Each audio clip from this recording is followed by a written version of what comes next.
multiplication question using trigonometry to find the angle of depression in a scenario. The question says, a sailor on top of a 45-metre high cliff sights a fortress 1.6 kilometres out from the base of the cliff. What is the angle of depression from the sailor to the fortress? So our sailor's up here, and our fortress is down here. Let's analyse this question a little bit further. It tells us that the fortress is 1.6 kilometres out from the base of the cliff. We're lucky that it's given to us on this picture in this example, but this information that it's from the base of the cliff down here can help us to figure out it's a horizontal measurement, not a line of sight measurement, which we might see in some other questions. We also see that this measurement, the height of the cliff, is given in metres, and the measurement of the distance from the base of the cliff to the fortress is given in kilometres.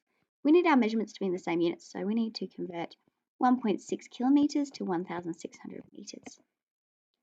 We also need to consider our angle. We don't have an angle right now inside of our right angled triangle, which makes it a bit tricky to find the angle. This is an angle of depression, but fortunately we know that angles of depression and angles of elevation are the same. So we can put theta in there. Now we have an internal angle. We're ready to start calculating because we have all the information that we need. We start off by labeling the sides of our triangle. This side is the opposite side, and this side here is the adjacent side. When we have the opposite and the adjacent side, we use our tangent ratio. Tan theta equals opposite over adjacent. You remember that right now our angle theta is the argument of the tangent function. To get theta on its own, we need to use the inverse tangent.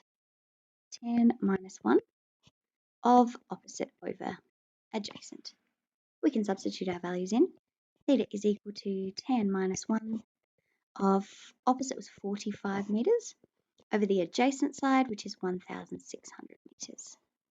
Put that into your calculator, and that will give you theta is equal to 1.61 degrees.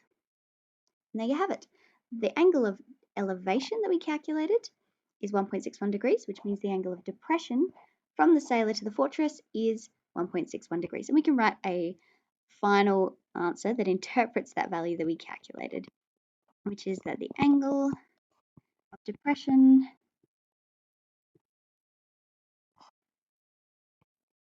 from the sailor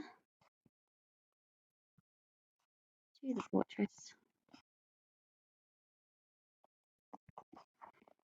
is 1.61 degrees. It's important to write that worded answer interpreting the solution that you calculated.